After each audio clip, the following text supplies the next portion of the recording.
Thank you for joining our Tech Talk today. I'm the producer, Lance Hart. Today we're going to be talking about realizing ROI on your Copilot for Microsoft 365 investment. Today, as always, I've got Justin Rice, VP of Solution Consulting with John Lloyd, Practice Principal, and Justin Grisham, Senior Director, AI and Analytics, the 3 Js. Let's go. Yeah, no kidding. All right. Well, thanks, Lance, and thank you, everybody, for tuning in today. As Lance mentioned, we have the other Justin, the much smarter Justin, and John. Yeah, just John. Today, we're going to talk about AI. We're going to talk about Copilot, recognizing and realizing the ROI from the investment that organizations are making. So we're going to have an open dialogue today, and it should be some good conversation. The one thing that was really interesting to me as I started prepping for this is recognizing that I think the stat that I read was like 80% of employees are leveraging now AI in some capacity within their day-to-day work. Some of it governed by the organization, some of it not. And we, CBTS, are working through what that means to us. How do we take part of that market, help our customers through whatever journey that is? So today we'll talk through some interesting things that we are seeing, challenging, offering our customers around Copilot, AI, M365, and the like. So, John, I'm going to start with you. You meet with customers all day, every single day. And so this topic comes up a lot around, okay, what tool sets do I have that have AI? How do I need to build my own AI? Explain to me what you see with our customers. Yeah, so obviously AI is probably the biggest buzzword since Y2K. Like, I think it's even surpassed cloud first in terms of a industry buzzword. Digital transformation. Digital transformation, yeah. Where are you at in that journey? But in all reality, we kind of break it down and define it this way. We look at it, there's AI from within and there's AI from outside, meaning, and we're going to talk, I think, hopefully today more on the outside because we have Justin here, but there's AI built into a lot of things we're doing. And depending on how you want to define AI, whether it's a little bit of DevOps and coding mixed with automation, mixed with data laking, right? It's kind of a lot of blending technologies that have really been around for a while into one new thing. But let's say your contact center. Well, you're consuming 5 nines from CBTS. They have AI. There's AI to that. There's the AI bots and agents. So you're consuming AI from within. That's what we look at. There's tools you're already purchasing. Marvis from Juniper, their switching routing platform, wireless. I've got Juniper Mist AI. That's AI from within. I'm buying a product and I'm getting AI. Customers in that space are succeeding. They get it. They understand the value it's bringing to them, and they're checking that box. They're also doing so without really introducing risk, right? I've got AI from within. It's not my data necessarily. Where we see customers starting to struggle is the outside AI, and that's building their own AI. Now, maybe it's using tools like Microsoft Copilot that we'll talk about, but making it malleable to the use case of are they building AI for their organization from outside? I like the AI from within, AI from the outside, and really comparing those two, because you're right. Like, we, CBTS, as a solution provider to our customers, sell so many different things to support a client's challenge. It's interesting, you're right, that so many things are now consumed from within versus without, which kind of brings me to you, Justin. We are getting into this world now where we are seeing customers say, all right, or IT organizations, a CEO is going to an IT leader, a CIO, a CTO, and saying, you need to implement AI into our organization. They don't know where to start. I wouldn't know where to start. So tell me about what you're seeing and a little bit about what CBTS is doing in that regard. Yeah, that's a great question. There's a lot of pressure on IT leaders right now to understand this wave of technology and do so rapidly. You might not just be getting pressure from your executives, you might be getting pressure from your customers, you might be getting pressure internally. And all of this is coming at a time when there's massive hype in the market. So you've got different levels of expectation on what this technology can do.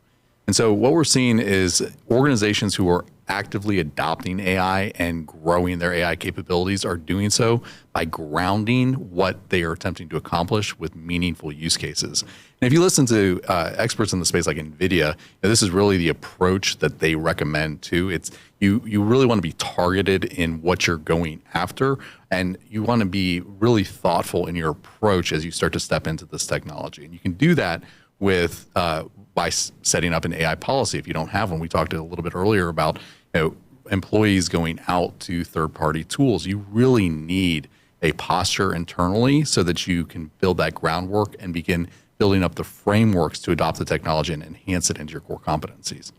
So you're saying, so rather than me, let's just say I'm a CIO, rather than me saying, all right, here's the AI tool set we're going to use. Here you go, finance. Here you go, accounting. Here you go, legal. Go do what you want. Well, start with governance. Start with understanding the data that's available and really build out the use cases that make sense. What do you think about that? Yeah, and so I think NVIDIA uses the phrase AI garden, and I don't know if that's become industry, recognized, but to me, it's shadow IT. We used to deal with it. As an IT leader, your customer is the internal employee, right? You have the most technologically advanced information is available now like never before. You can watch a YouTube video of how to set something up. And so we saw that a lot with like distributed retail, multi-site retail of, they provided MPLS, but the site manager got a broadband circuit, from home. And what is that risk? And so I think with AI, the whole AI studios, the click it, set it and forget it, there does need to be this framework because you're taking very real data. Think about from a branding. Think how much goes into a company's marketing and branding and how that brand can be used. And now somebody can literally go into an AI, generated visual AI tool, type in what they want it to be, and now your brand is seen that way. And so I think that's the whole, for me, starting, like, there's two phases of security in AI. Security in the terms of firewalls, keeping the bad guys out, stopping AI attacks. And then there's security in terms of, whoa, what are you doing with our company data? Who can access it internally, externally? So those are data governance, call it that way. Like, I think AI security gets thought of as machines attacking you and machines preventing that attack. I think data governance is the first building block of AI security.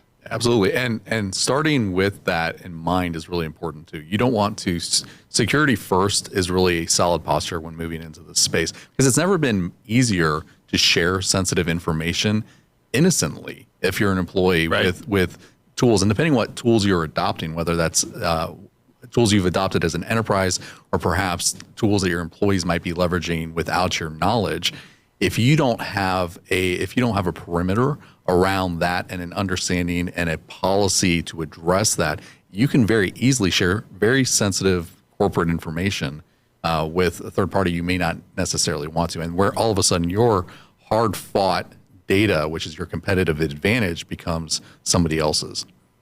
Interesting. And by the way, we're about 10 minutes in, getting close to it. If you have any questions, please put those in the chat. Lance will put them up on the screen for us. We'll answer those in real time as we can. What you guys have said so far is really interesting because I've heard use cases, I've heard data governance, I've heard security first.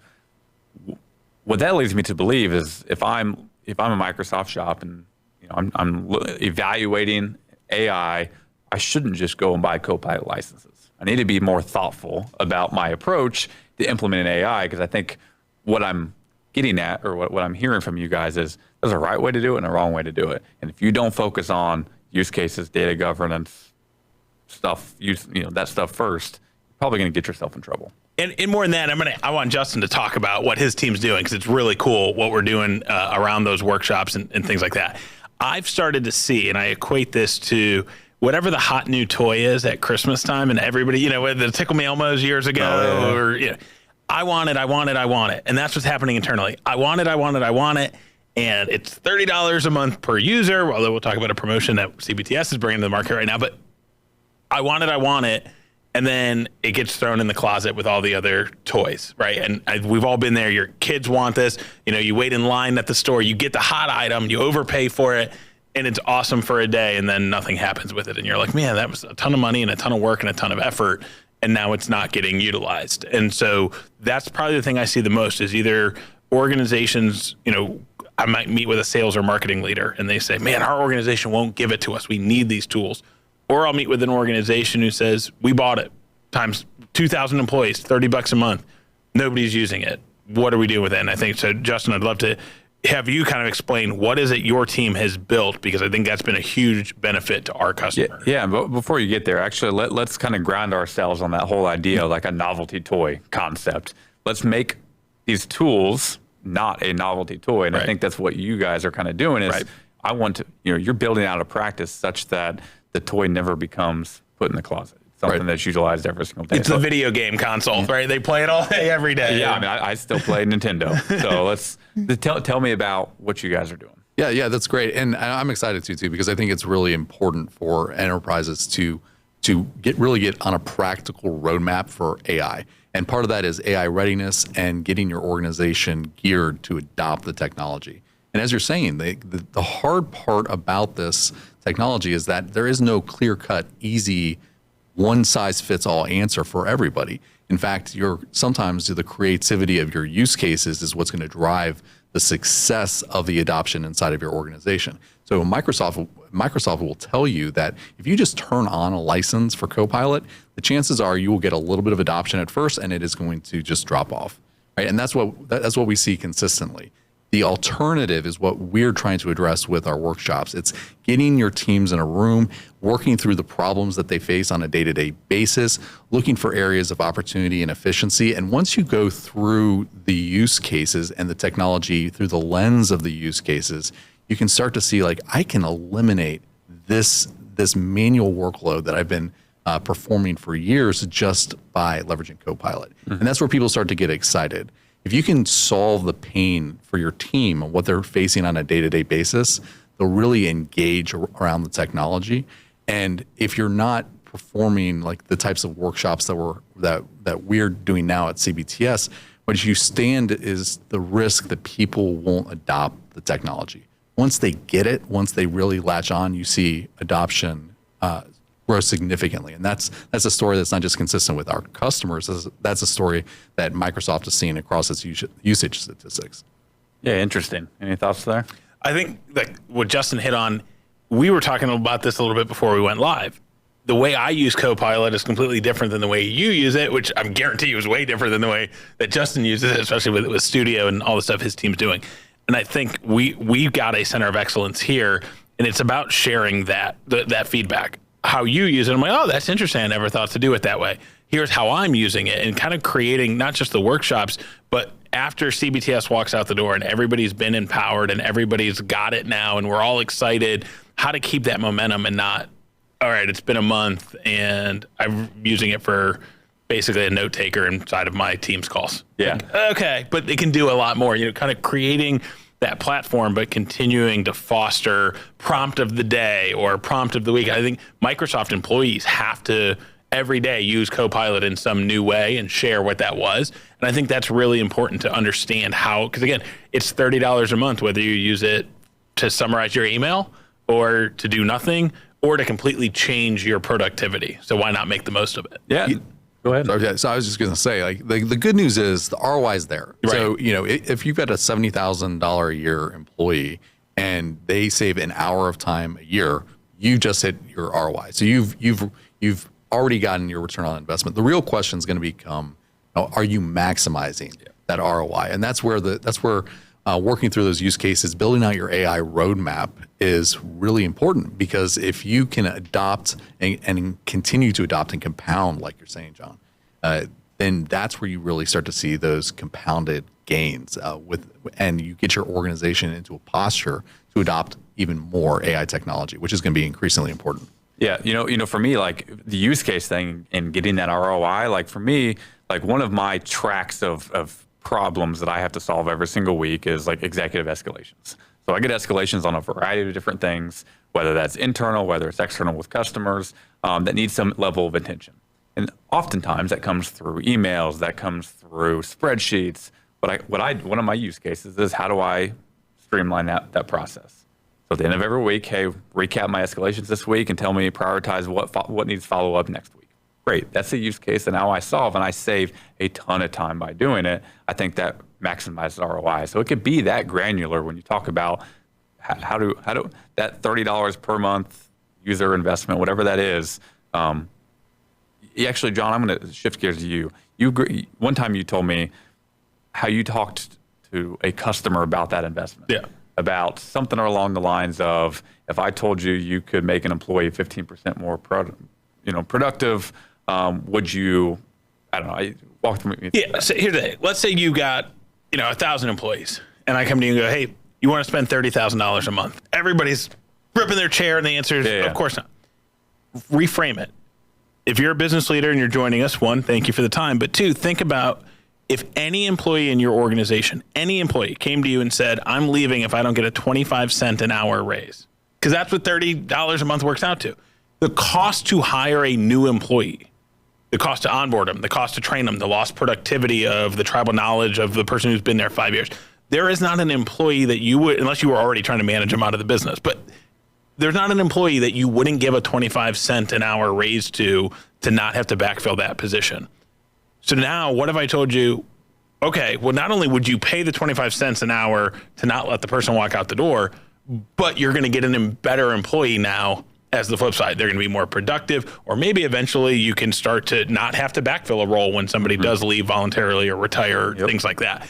And so people frame up, here's this cost. And I know sometimes sales, the ROI calculators can be, well, you got to think about how much power and what's the cost of downtime. And a salesperson can make an ROI calculator look however you need it to be. But with Copilot, it is that simple. What is the cost to replace an employee? You would pay $30 a month to avoid that. And by the way, as a benefit, they become more productive. Yeah, no, very good. We do have a question that came through, so I'm going to go ahead and read it.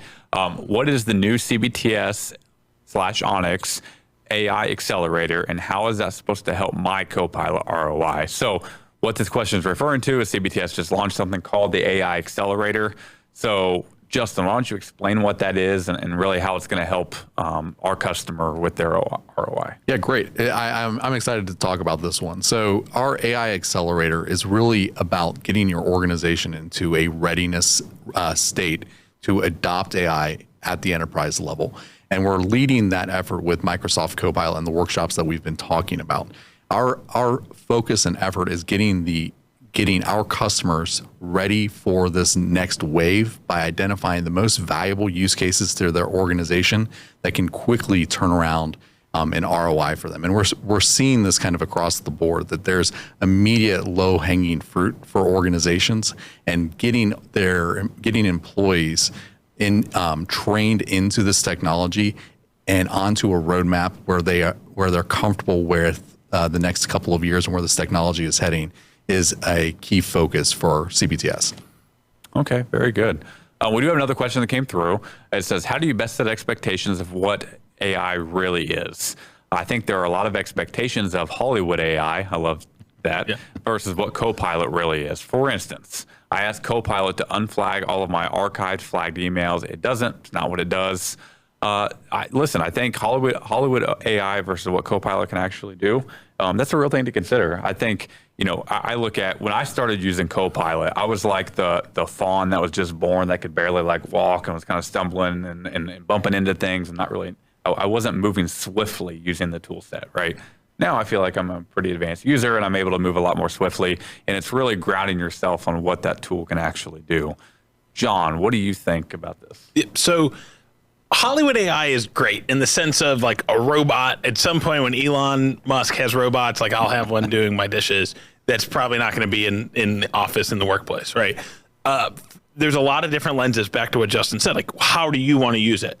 For me, one of the cool use cases that I've been using AI for a while, so GPT models, OpenAI, which is part Microsoft now, configuring a router. I don't need to know, I know Cisco CLI, I don't know Juniper JunoS, right? JSON scripting. I can say, hey, configure a Juniper MX BGP interface this, peer AS that, advertise subnets, and hit enter, and now I've got it. And so now I can start to hire a network engineer that understands the concepts of networking, that doesn't need to have certifications in 17 different OEMs and different models. That's a phenomenal use case of AI inside of our organization. Mm-hmm. We use a lot of RFP response, right? Think of it as a search engine, but I won't even say on steroids, but being able to, maybe we've never searched or answered that question, but it's able to parse together multiple documents that we've uploaded of all these responses over years and formulate an intelligent response. RFPs can be thousands of hours of work just to get down selected to have a real conversation with the customer. So I think it's different based on your job role, but there are some very real applications beyond just do this for me, but make me better, make me more efficient, make me more skilled. I think that highlights the importance of building out the use case. When you're separating, expectation from reality, building out that use case really, I think, helps ground you in what the tool sets or what your job function can actually utilize AI for. Absolutely, yeah. Okay, we do have another question that came through, and this is awesome. Keep them coming. Yeah. I love this. Does implementing AI in my environment require an update in infrastructure or cloud services? So AI, yes, and yes. Which I think there's a difference of the level of this. So Copilot, rolling that out to your team to help make them more efficient in back office sales efforts. No, you don't have to run out and buy all new switches and routers and things like that. Building an edge compute stack on NVIDIA GPUs that do facial recognition in real time. Absolutely. The data center backplane, NVIDIA's platform, the Infinium, to replace Ethernet as far as like 80 gig backbones and 400 gig backbones. And I think you saw the Elon Musk's data center that he's building in Texas. So that's enabling the full self-driving cars inside of Tesla. That's not the same as an employee using Copilot to summarize emails to make sure there's no outstanding tasks at the end of the day. So AI is a very broad term. It's being used very broadly. We kind of opened it that way. If you are an organization that is looking to implement NVIDIA AI and supercomputing and things like that into your environment, absolutely. There is hardware, there is compute, there is transport, there is backbone. There is a very real investment to be able to do AI edge computing at the pace. But that's not all organizations, right? And that's not what Copilot is, right, Justin? Yeah, and it's not a lot of organizations too. So, I mean, if you're an IT leader trying to manage the incoming requests that you're getting from your board or executive leadership, or perhaps your internal customers, understanding the posture and how to adopt AI internally if you're not doing computer vision or advanced AI and analytics with perhaps NVIDIA GPUs. Understanding that there's a grounded approach that you can take that can help foster adoption, that can help improve efficiency and effectiveness inside of your organization. And that starts with understanding the most valuable use cases in your organization and aligning Microsoft Copilot to those use cases. You're going to be on really solid footing moving forward, because the speed of this technology is going to accelerate it, as I'm sure most are well aware. Yeah. The one thing as we talk about ROI that I've heard, we were at a golf outing called a month ago or something like that. And I was with, got to spend 5 hours with a customer, and we got to talking about, AI, maximizing ROI. And he was like, man, I guess I don't really know how I'm going to show this ROI of our AI investment. I'm like, well, don't make it your problem. Like, it's a business problem, right? Everybody, and you can tie the use case for a business unit to an ROI. Like, don't make IT or IT shouldn't have to show the ROI. It should be a business level. Yeah. You should be seeing productivity grow. Like, you should already be seeing productivity grow. We were seeing it internally. We're seeing it with our customers. The better align your organization is to the technology, the more you're going to see that productivity begin to go parabolic. We have a retail advisory council that's made up of IT leaders of some of the top retailers across US and Canada. And we meet quarterly. And in the last one, we did a lot. NVIDIA came in, Microsoft came in. It was a great workshop, great conversation. But I was talking with one of them about they had an AI center of excellence. And so I said, oh, who from your team? And he goes, it's basically me. The rest is legal. He goes, there's more legal representation in that center of excellence than there is IT. Marketing has a ton of representation. Sales has a ton of it. He's like, we feel if we do it right, IT has to build the framework. We have to build the policy. We have to build the security. We might have to build the backbone or whatever, but it's the business that's making the AI decisions. So if I could just sit on this really quickly, because you're making a really important point. So IT forever has been largely on its own. It's been an island for the technologically savvy. What's being unleashed right now is you're about to have the power of IT and the ability for those who are technically savvy pushed out to those who have creative power, right? So you're going to see individuals and users within your organization, whether that's in sales or marketing or legal, who perhaps have fantastic ideas, but have never really had the technical savviness to go after those ideas, begin to adopt. And when you start to see that within your organization, that's when you know you're really on the right path to getting the adoption. I think the ROI will be very evident. You want their ideas and their budget. That's the next phase, right? Is the IT team going, hold on, share this workload with me. And we are starting to see it because that's part of my Microsoft EA, right? That's my Microsoft CSP. That hits the IT cost center. We're starting to see that shift quite a bit. And it is other parts of the organization in their budget helping share that load. All right, another question. Just time check. We have about 5 minutes left, but we will try to get through all of the questions if they keep popping up.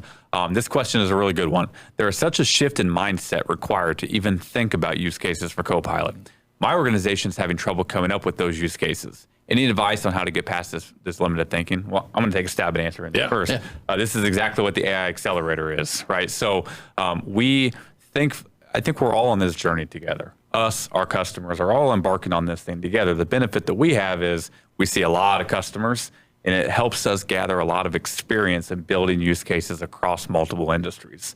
So my answer to that is, well, that's why partners, and listen, that's a shameless plug for CBTS, but partners in general who see a bunch of customers going through the same journey, that's a great place to start because it helps you kind of ground yourself with an outside party that allows you to come in and help consult with you.